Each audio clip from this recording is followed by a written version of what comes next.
nona aula, onde vamos responder as perguntas sobre as 6 aulas anteriores.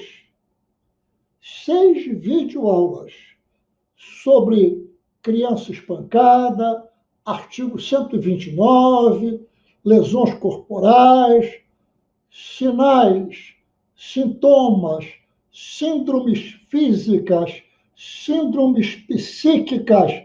Falamos isso tudo. Demos tempo, vocês fizeram perguntas. Hoje é a última bateria de respostas.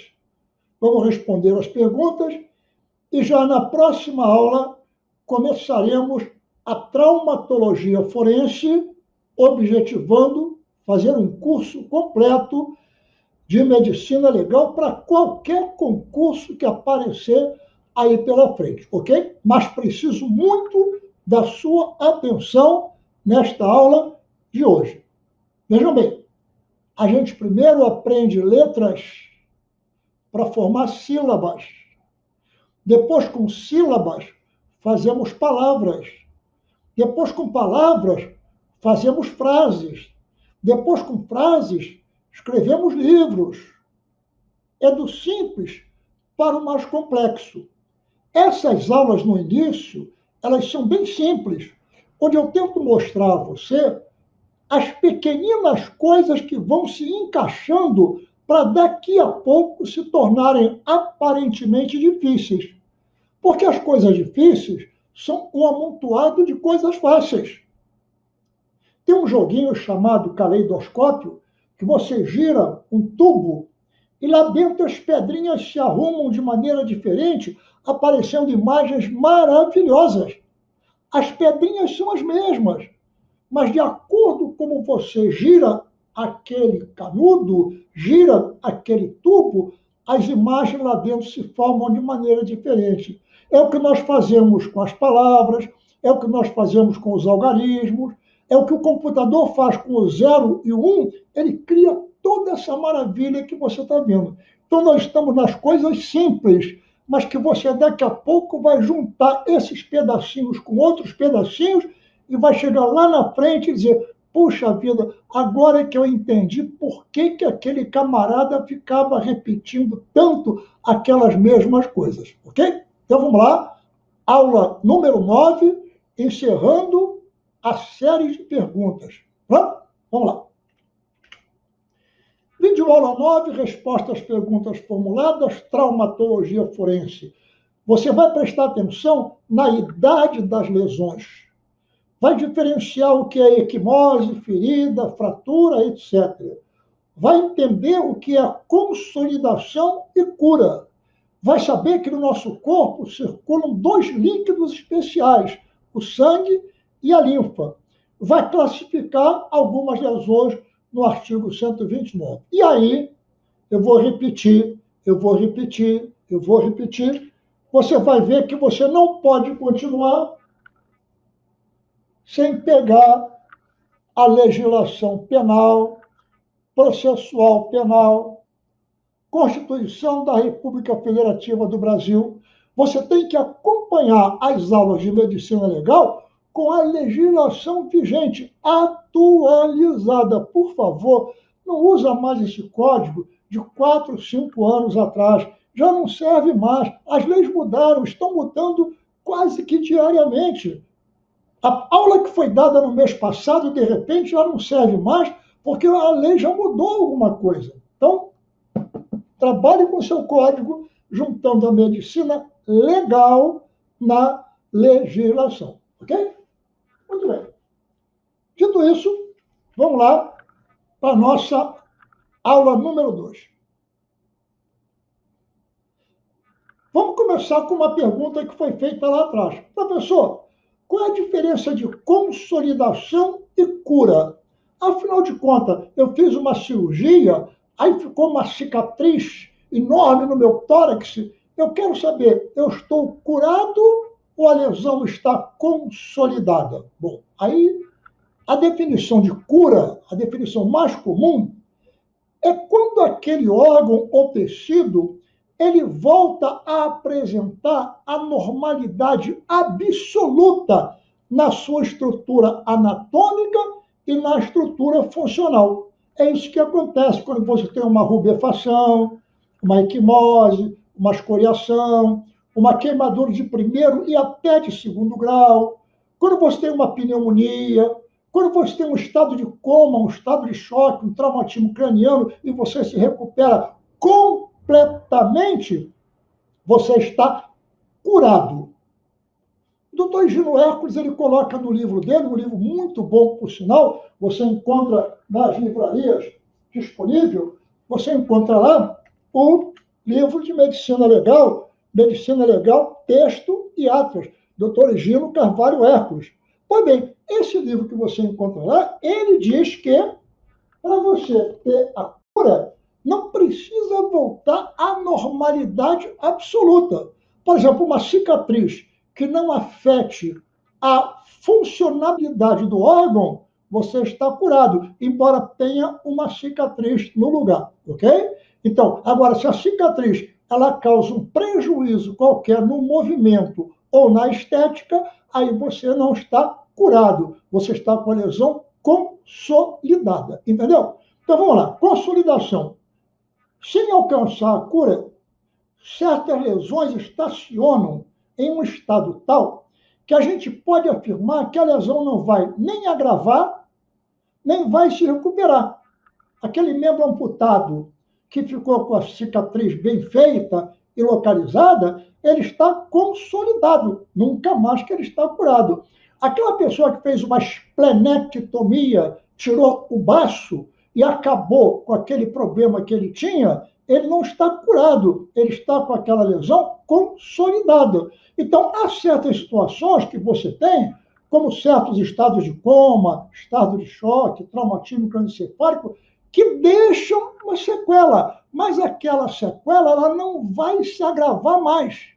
Você não está curado, mas a lesão não vai se agravar mais. É isso que é uma lesão consolidada. Percebeu? Diferença de cura para consolidação. Vamos adiante. Professor, um calo ósseo pode desaparecer e não deixar vestígios para exames futuros sobre a existência de uma fratura anterior? Aí como eu, no meu tempo de medicina, eu não era ortopedista, eu consultei um especialista em ortopedia, o professor Dr. Claude Jox Chambriard, professor da UFRJ, ortopedista, perito legista do Instituto Médico Legal Afrânio Peixoto, primeiro colocado no concurso, e ele explicou que há inúmeros tipos de fraturas. Algumas de pequena gravidade poderão ter calos ósseos mais discretos e naquele organismo desaparecerem completamente e rapidamente em alguns meses, às vezes um ano ou dois. Agora, em casos mais graves, embora alguns anos após a fratura ainda existam vestígios dos calos ósseos formados, o que é natural é que o calo ósseo fique remodelado, concluído. A lesão não fica cicatrizado. A fratura não cicatriza, ela consolida. E aí, alguns autores chegam a dizer que, às vezes, a fratura cura, quando não deixa nem mais vestígio do calo ósseo. Então, resumindo, as fraturas não cicatrizam, as fraturas consolidam e, em determinados, o calo ósseo desaparece completamente e aí nós podemos dizer que a lesão está curada. Mas cuidado com isso, na hora da prova, veja quais são as opções que o examinador vai te oferecer. Ok? Vamos lá? Seguindo. Professor, quais as membranas que trabalham ativamente na recuperação, formação do calo ósseo e remodelação de uma fratura de osso longo? Como é que é feita essa remodelação? Como é que é feita essa recuperação da fratura? Bom, aí nós sabemos que os ossos longos, eles têm uma superfície externa, maciça, duríssima. Internamente tem uma cavidade, como se fosse uma coisa oca. Eu sei que é infeliz a amostra que eu vou fazer, mas se você olhar isso aqui, ó, isso aqui é um rolo de papel higiênico. Ele tem uma parte em volta e tem uma parte oca no meio. O osso, se você olhar, um osso longo, ele é mais ou menos assim. Ele tem uma camada externa chamada cortical. Tudo que for cortical, tudo que for cortiça, fica na periferia. E tem uma parte medular. Tudo que for medular é uma coisa que fica por dentro. Então, cortical por fora, medular por dentro. E aí, nós sabemos que o osso longo, ele tem a cortical e é revestida por fora, por uma membrana do lado de fora, embrulhando o osso. E essa membrana é chamada de periósteo. Olha a etimologia, ó. Peri em volta B, ósteo, osso. Periósteo é aquela membrana fibrosa, fibras, que fica por fora do osso. E como o osso tem uma parte interna, uma medula, lá por dentro também tem um revestimento feito por uma outra membrana fibrosa, que como fica por dentro, não é o periósteo, é o endósteo. E quem vai produzir células que vão recuperar a fratura por dentro e por fora são essas membranas. A que fica por fora, o periósteo, e a que fica por dentro, o endósteo. Ok? Então não esqueça o rolinho de papel higiênico. Quando você olhar para isso novamente, você vai ver na parte esbranquiçada é a cortical e a parte oca é a medular. Por fora fica o periósteo e por dentro fica o endósteo. São essas membranas que vão fazer a recuperação do osso quando ocorrerem as fraturas. Tá claro? E essas células aí são importantes, que aparecem na prova. Pronto? Vamos lá, então. Professor, quais são essas células ósseas que trabalham com mais eficiência na construção do calo ósseo? São várias células, mas as mais importantes são justamente as células que vão vir do periósteo e do endósteo. Então, essas células, elas são os osteoblasto, blasto, B de Brasil, B de bota cálcio no osso, osteoblasto, bota cálcio no osso. O osteoblasto é um tipo de célula que ele trabalha estimulado por uma glândula. Existe uma glândula no pescoço da gente aqui, ó, essa glândulazinha aqui no pescoço, ela se chama tireoide. Tireoide. E a tireoide produz vários hormônios, mas tem um hormônio que a tireoide produz. Esse hormônio chamado calcitonina vai atuar nos osteoblastos e fazer com que os osteoblastos tirem o cálcio que está circulando no sangue e depositem esse cálcio no osso. Evidentemente, quando os osteoblastos trabalham, a calcemia, a quantidade de cálcio na corrente sanguínea, tende a diminuir, porque a tireoide produz a calcitonina bota os osteoblastos para trabalhar e os osteoblastos tiram o cálcio do sangue e depositam no osso. Tiram o cálcio do sangue e depositam no osso, fazendo aquele calo ósseo para recuperar a fratura. Entendeu? Ó, tireoide, tireocalcitonina, osteoblasto, formação do calo ósseo. Ok? Vamos olhar de novo lá o nosso slide? Olha lá. Uma coisa interessante é que o osso é duro, o osso é resistente, mas o osso é formado por células tão macias, tão flexíveis, tão delicadas como as outras. Ah, professor, como é que pode? Vai dizer para mim que a célula do osso é tão delicada quanto a célula do sangue? Perfeitamente, ela é tão delicada quanto a célula do sangue. O revestimento, o material que fica em volta dessas células, esse material é que é duro, esse material é que é pétreo, esse material é que é calcificado, mas a célulazinha óssea, ela é tão normal como qualquer uma outra. E ela recebe vasos sanguíneos, e ela elimina os seus detritos, e ela recebe o oxigênio, e ela solta o gás carbônico, tudo isso normalmente como se fosse qualquer tipo de célula. Só que ela está mergulhada num envoltório todo de concreto. Só que esse material, esse concreto, entre aspas, é um material chamado matriz óssea.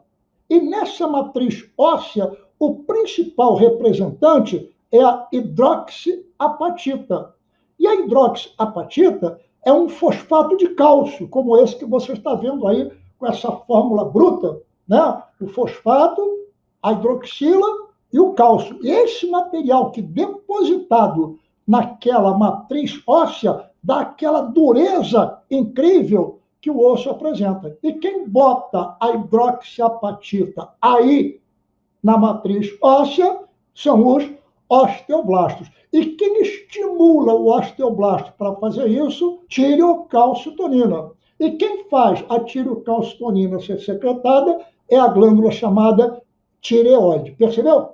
Eu sei que você deve estar meio confuso com o que eu estou falando, aí eu fiz um desenhozinho aqui para você ficar mais tranquilo. Repara, ó, a glândula tireoide, as veias do pescoço, as artérias do pescoço. Quando você estudar asfixia forense, isso aí vai ser canja de galinha para você. Porque as mesmas coisas vão ser repetidas dezenas de vezes. Aí você está vendo aquele ossinho importantíssimo do pescoço, bem aqui em cima, ó, o osso ióide. Embaixo do ióide tem uma cartilagem que você chama de gogó, né? O gogó é uma cartilagem, né? Laringe. Só que a laringe tem um nome de cartilagem tireoide. Então não pode confundir a laringe, que é uma cartilagem, com a glândula tireoide, que você está vendo aí embaixo da laringe. Agora, o bacana que você vai ver é que escondido atrás da tireoide tem 4 pequeninas glândulas chamadas paratireoides. E aí você já vai ver para que servem as paratireoides, ok? Então você está vendo aí a tireoide secretando aquele nosso hormônio que vai fazer os osteoblastos trabalharem. Pronto? Muito bem. Agora, o que vem? Professor, agora que eu já aprendi quais são as células que botam cálcio no osso, quais são as células que trabalham na remodelação da estrutura óssea, fazendo o calo ósseo desaparecer? Ou agora você já está raciocinando. Olha lá. Proveniente do periósteo e do endósteo, que a membrana está por fora e a membrana está por dentro, trabalham células que vão desmineralizar, vão pegar a matriz óssea e vão tirar o cálcio que está ali e jogar de volta para o sangue. Porque o nosso organismo, ele trabalha assim. Um agente faz colocar, outro agente faz retirar. Tem uma coisa que faz entrar, tem uma coisa que faz sair. Ou seja, nós funcionamos sempre indo e vindo, chegando e saindo. Então, se o osteoblasto tira o cálcio do sangue e bota esse cálcio no osso, agora vem o osteoclasto, clasto de comer, clasto de destruir. E esse osteoclasto vem e agora vai tirar o cálcio do osso e devolver para o sangue. E é desse equilíbrio que a calcemia fica normalizada e o osso fica normalmente calcificado. Se um desses dois trabalhar demais, a coisa complica. Então, se nós temos a glândula tireoide, que vai fazer o osteoblasto trabalhar, tirando o cálcio do sangue e botando no osso, agora vem a glândula paratireoide, e vai tirar o cálcio do osso e devolver para o sangue. E essa glândula paratireoide produz um hormônio interessante chamado paratormônio. Paratormônio, hormônio que vem da paratireoide. E o paratormônio, que alguns chamam de paratirina, vai justamente botar o osteoclasto para trabalhar. E quando o osteoclasto trabalha, o cálcio sai do osso e volta para o sangue. É desse trabalho entre os dois que a coisa funciona. Então, olha lá para você ver mais ou menos como fica. Ó, as paratireoides, só que elas são 4 glândulas pequenininhas, menores que um grãozinho de feijão, e elas ficam escondidas atrás da glândula tireoide. Atrás da glândula tireoide. E aí, doutores, antigamente, a gente não sabia muita coisa, como hoje também não sabe, mas sabe um pouquinho mais. Quando o camarada tinha um problema de tireoide, um câncer de tireoide, uma doença da tireoide, o cirurgião chegava e arrancava a tireoide fora. E a pessoa, algum tempo depois, morria. E a gente começava a pensar que a tireoide era indispensável à vida. Aí depois foram observar e notaram que atrás da tireoide tinha 4 pequeninas glândulazinhas chamadas paratireoides. E quando o médico arrancava a tireoide, tirava a tireoide, ele levava junto as paratireoides. E aí o que acontecia? A pessoa tomava hormônio da tireoide, o hormônio da tireoide fazia o osteoblasto trabalhar, o osteoblasto trabalhava, mas cadê o hormônio da paratireoide para fazer o osteoclasto trabalhar? Não tinha. Aí a calcemia começava a diminuir e o cálcio é fundamental numa porção de funções no organismo, inclusive na transmissão neuromuscular. E a vítima começava a ter tremores, chamada tetania, não tem nada a ver com tétano, tá? Só o nome aqui é a tetania, tremores generalizados pelo corpo, que acabavam afetando a parte respiratória e levando à morte. Não por causa da falta da tireoide, mas pela falta das paratireoides. Não por falta do hormônio da tireoide, mas por falta do hormônio das paratireoides. Percebeu? Essas sutilezas é que podem aparecer numa prova para você. Então você, mais uma vez, vai lá olhar, olha, como é que fica as paratireoides escondidas atrás da tireoide. E o cirurgião não sabia disso, quando ele retirava a glândula maior, as pequenininhas saíam juntos. Aí eu fiz um esqueminha para você aqui, para você ter uma facilidade. Olha lá, a tireocalcitonina, ou calcitonina simplesmente, vem da tireoide e bota o osteoblasto para trabalhar. O osteoblasto trabalhando vai ficar mais calcificado, hidroxiapatita, e a calcemia começa a diminuir. Quando a calcemia começa a diminuir, as paratireoides entram em ação e produzem o paratormônio. Aí o paratormônio bota o osteoclasto para trabalhar. E o osteoclasto, então, joga o cálcio de volta para a circulação e nesse equilíbrio aí tudo vai bem. Quando acontece de haver uma fratura, olha lá, no início, na fratura, os osteoblastos trabalham intensamente e faz esse calo volumoso, deformante que você está vendo aí. Aí, à medida que o calo se forma e é grande e fica aquela saliência na pele mostrando que embaixo tem uma coisa maior do que devia estar, aí vem a paratireoide, faz o paratormônio, o paratormônio estimula os osteoclastos e os osteoclastos vão fazendo a remodelação do calo ósseo até que o calo ósseo desaparece. Percebeu? Aí você depois vê isso com mais calma, tenho certeza que você vai entender por que quando você tem uma fratura fica aquilo enorme, aquele calo, e com o tempo aquele calo vai desaparecendo. Osteoblastos e osteoclastos trabalhando em harmonia. Ok? Muito bem. Mudar de assunto. Olha lá.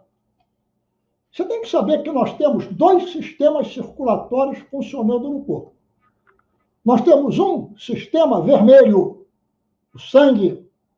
Tudo que levar hemo é sangue. Hemorroida, hematoma, hematemes, hemorragia. Tudo que levar hemo é ligado a sangue. Já aprendi isso. Muito bem. E o sangue circula bombeado pelo coração. O sangue circula. Tem a parte líquida, que é o plasma, e a parte sólida, que são os glóbulos vermelhos, os glóbulos brancos e as plaquetas. Só que circulando junto com os vasos sanguíneos, tem um outro sistema líquido incolor, às vezes ligeiramente amarelado, às vezes ligeiramente rosado, chamada linfa. E a linfa circula dentro dos vasos linfáticos. Só que como a linfa não tem coração para bombear, a linfa é bombeada pelos nossos músculos.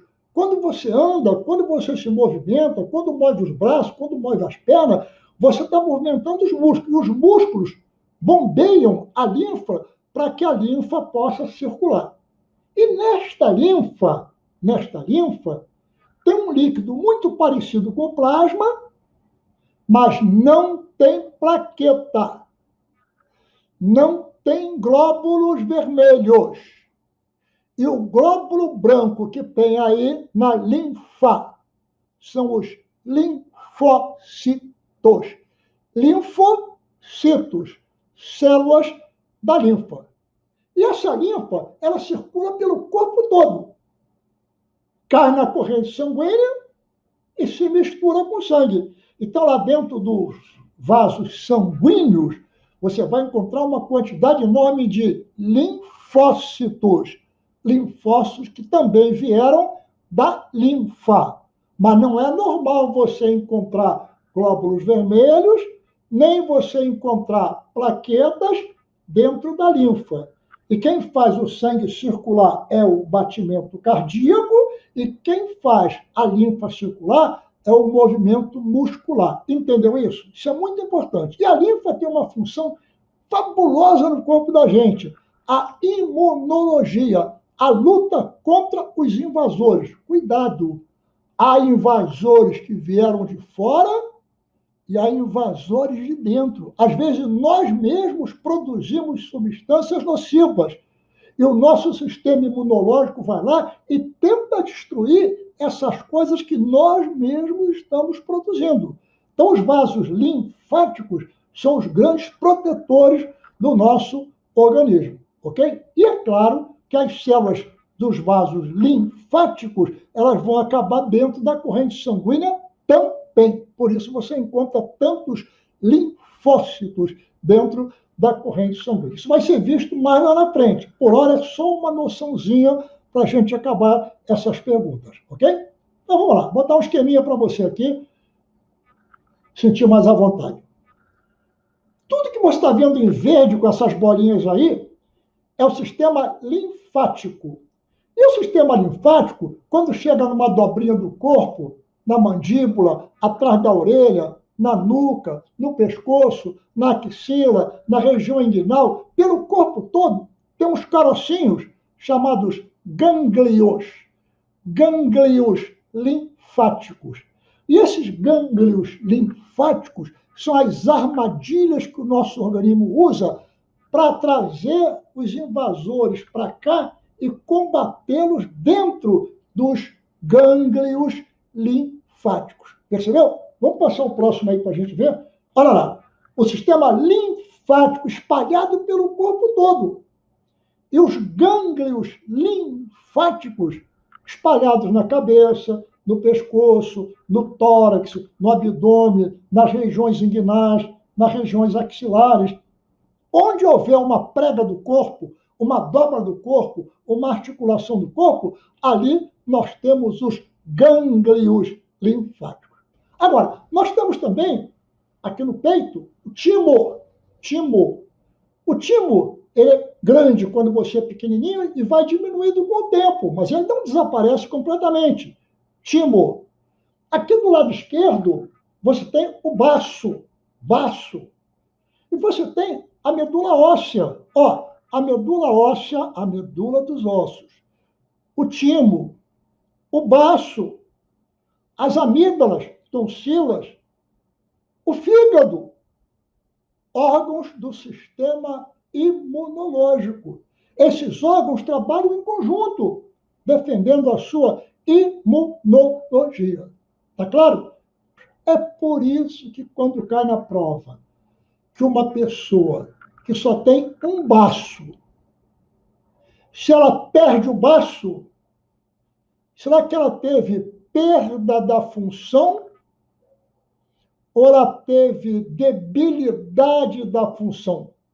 Ah, professor, só tem um baço. Se a pessoa perder o baço, tiver que fazer uma esplenectomia, quando ela faz a esplenectomia, ela não tem mais baço. Ela não teve perda. Não, ela não perdeu a função. Sabe por quê? Porque na perda do baço, o fígado desempenha a função do baço.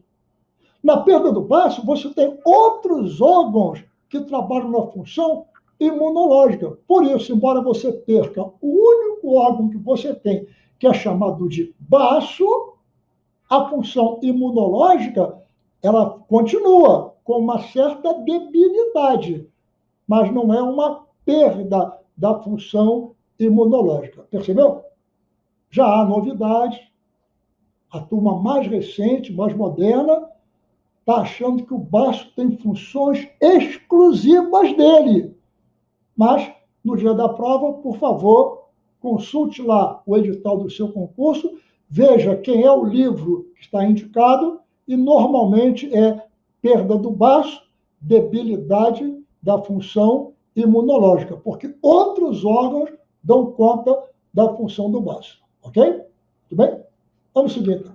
E, professor, caiu na prova. Classifique a lesão que causou a perda do baço. Ah, até agora eu ia errar. Agora eu já não vou errar mais. Ah lá, o baço é um dos órgãos do sistema hematopoético e do sistema imunológico. Ah, muito importante. Quando você está bem pequenininho, o baço também produz sangue. Depois ele vai fazer outra coisa. Mas se por acaso houver um problema muito grave na produção do sangue, o baço é capaz de voltar a fazer a função hematopoética também. Hemato, sangue. Poesia, produção. Órgão hematopoético, órgão que produz sangue. Então, o baço, no início da vida, ele é um órgão hematopoético. Depois ele deixa isso por conta da medula óssea e vai cuidar de fazer a destruição das hemácias velhas. Hemocaterese. Ah, meu Deus, professor, não vou aprender isso, não vai. Daqui a pouco você vai estar falando assim, supercalifragilisticexpialidoso. Daqui a pouco você vai falar palavras que você não pode nem imaginar. Mas no começo é difícil. Aí a gente repete, aí a gente repete, aí a gente repete. Hematopoese, produção. Hemocaterese, destruição. Então, repara, a medula óssea vermelha tem função hematopoética. E o baço tem função hemocaterética. Mas se por acaso houver um problema grave na produção do sangue, o baço volta a ter a função hematopoética. É isso que você repete o dia inteiro. Hematopoese, hemocaterese, rinorragia, equimose, hematoma. E aí, falando, daqui a pouco você aprende. A gente aprende a falar palavrão, por que não vai aprender a falar esses nomes? Só que com esses nomes, a gente consegue a vitória no concurso que a gente vai fazer. Entendido? Então vamos lá? Acabar isso? Como é que eu classifico, então, o baço? Considerando isso tudo, ele vai para o 129, parágrafo 1º, 3, terceira figura, onde a função hematopoética e a função imunológica ficam debilitadas, mas não ficam perdidas, embora sempre apareçam as controvérsias, ok? Vamos lá. Eu queria ver se acabava isso com o tempo, mas olha só. Uma lesão foi considerada permanente. O cara chegou lá com uma doença, uma lesão, e o médico falou assim, isso aí é uma lesão permanente. Classificou no artigo 129, ele foi julgado, ele foi condenado. E aí, algum tempo depois, a lesão que foi dita permanente, ela se recuperou completamente, ou então parcialmente. E agora? Bom, agora vão dizer que o laudo era um laudo falso. Não, o laudo não é falso. O que acontece é o seguinte, o perito, quando vai fazer o diagnóstico de lesão permanente, ele tem que dar um tempo. Mas esse tempo não pode ser 10 anos, nem 20 anos. Ele dá um tempo. Normalmente, a gente dá 3 meses. Quando é uma lesão mais estranha, nós damos 6 meses. Quando a coisa é um pouco mais estranha, nós damos 9 meses. E o prazo máximo que se dá lá para ver se a lesão melhora, piora ou consolida é um prazo de 1 ano. No fim de 1 ano, se a lesão estiver com as mesmas características anteriores, o perito fala que aquela é uma lesão permanente e dá o laudo dele e a justiça julga.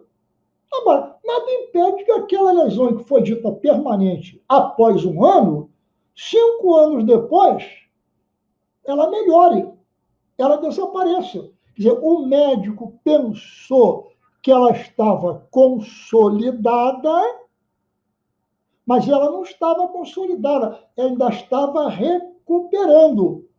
E aí, como aquele prazo de 1 ano é um prazo escolhido assim aleatoriamente, dá o diagnóstico de permanente e depois a justiça vai se virar e saber se vai reduzir a pena dele, se não vai reduzir a pena dele, ou coisa que vale. Então, entenda, lesão permanente não é para sempre, é uma lesão duradoura. E após um determinado tempo, nada impede que a lesão duradoura ou melhore ou desapareça, o que não quer dizer que o laudo seja falso. Então, o prazo máximo que normalmente o médico legal dá para saber se a lesão vai consolidar e melhorar ou não é de 1 ano. Porque escolheram 1 ano. Pode ser que amanhã ou depois escolham 2 anos, ou depois 3 anos. Mas você imagina uma justiça tão lenta como já é, ficar esperando que uma doença se instale e fique permanente. Quanto tempo vai levar isso? 1 ano. Passou de 1 ano, ainda está lá, é permanente. Se melhorar depois, a justiça que resolva. Ok? Pronto? Vamos lá, então. Aí você tem aqui uma classificação do polegar da mão direita de um pianista profissional de nível internacional. Cara, não é possível, o cara é pianista internacional, o ladrão assaltou o camarada e cortou o polegar da mão direita dele. Aí o legista examina, direito público, todas as mãos são iguais, todos os homens são iguais perante a lei, e aí aquele pianista, ele não pode mais tocar piano profissionalmente, mas ele pode trabalhar numa porção de outras atividades. A gente sabe que às vezes acontece da pessoa perder um dedo e receber invalidez total para o trabalho. Mas não é qualquer pessoa que tem isso. Você tem invalidade completa para o trabalho, você tem que não poder trabalhar em mais nada, absolutamente nada. É o camarada que está com uma tetraplegia, não tem mais como trabalhar em coisa nenhuma. É o cara que ficou cego, não tem mais como trabalhar em coisa nenhuma. Ah, mas nós podemos arranjar um empreguinho para o cego, mas isso é um caso excepcional.